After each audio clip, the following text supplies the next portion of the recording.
Camping de printemps.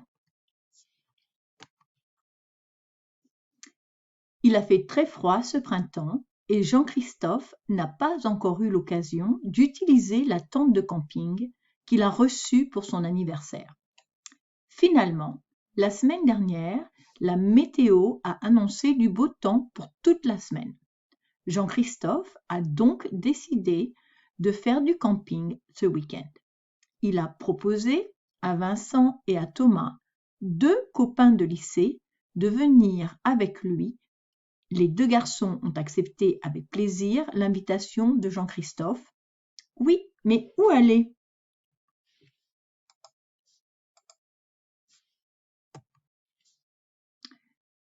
Allons en Normandie.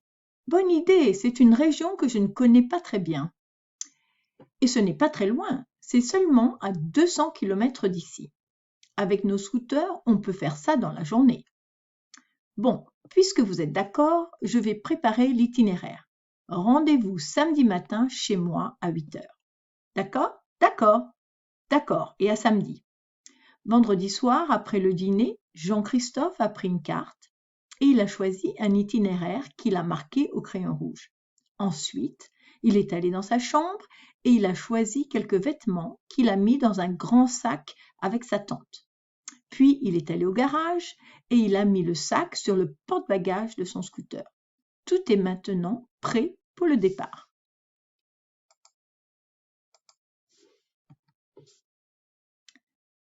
Samedi matin, à 8 heures, Vincent et Thomas sont arrivés en scooter chez Jean-Christophe. Jean-Christophe a mis son casque, il est monté sur son scooter et les 3 garçons sont partis en direction de la Normandie. À midi, ils se sont arrêtés et ils ont fait un pique-nique. Puis, ils sont remontés sur leur scooter et ils ont continué leur route. En fin d'après-midi, ils sont arrivés en Normandie.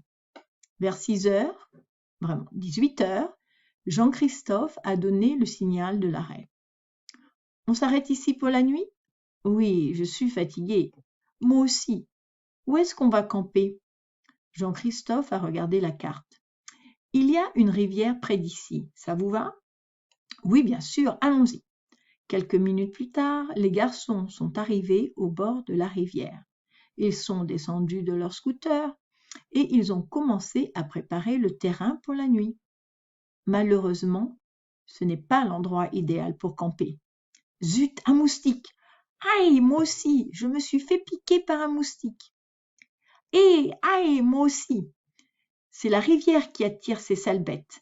Si nous restons ici, nous allons être dévorés. Tu as raison. Allons un peu plus loin. Jean-Christophe et ses 2 copains ont pris leur matériel de camping et ils sont remontés sur leur scooter. Quelques kilomètres plus loin, ils ont trouvé une prairie isolée et ils ont décidé de s'arrêter là pour la nuit.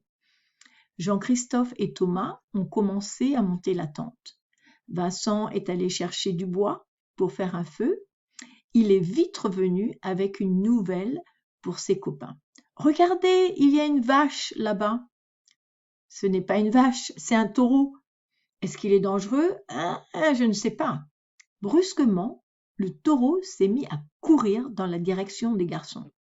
Il n'a pas l'air très content. C'est vrai, il n'est certainement pas très heureux qu'on occupe son territoire. On reste ici? Non, il vaut mieux partir. Les 3 garçons ont pris leur matériel et ils sont repartis. Finalement, à 8 heures, ils sont arrivés près d'une forêt. Ici, au moins, il n'y a pas de taureau furieux et pas de moustiques. Alors, c'est ici que nous allons camper. Jean-Christophe a vite installé la tente, Vincent a allumé un feu et Thomas a préparé un excellent dîner. Tout le monde a mangé avec appétit. Après le dîner, Vincent a pris sa guitare et ses amis ont chanté avec lui. Enfin, à 10h30, 22h30, les 3 garçons sont allés dans la tente, heureux d'avoir trouvé un endroit tranquille pour passer la nuit. Cette nuit-là, Vincent n'a pas très bien dormi. Vers 3 heures du matin, il est sorti de la tente pour prendre l'air. Soudain, il a vu une lueur bleue dans le ciel, puis une lueur rouge, Puis une lueur verte. Il est rentré dans la tente pour alerter ses copains. « Dites, les gars, je viens de voir quelque chose d'extraordinaire. »« Quoi ? » ?»« Il y a des lueurs dans le ciel. »« Mais mon pauvre vieux, ce sont des éclairs. »« Des éclairs ? Tu as déjà vu des éclairs bleus, rouges et verts, toi ? » ?»« Mais tu as rêvé. » Tout à coup, des explosions ont interrompu le silence de la nuit. Bang, poum, bang, bang, poum. Jean-Christophe a ouvert la tente. Il a entendu des bruits étranges, puis des voix humaines très près. Bientôt, une douzaine d'hommes armés ont encerclé la tente.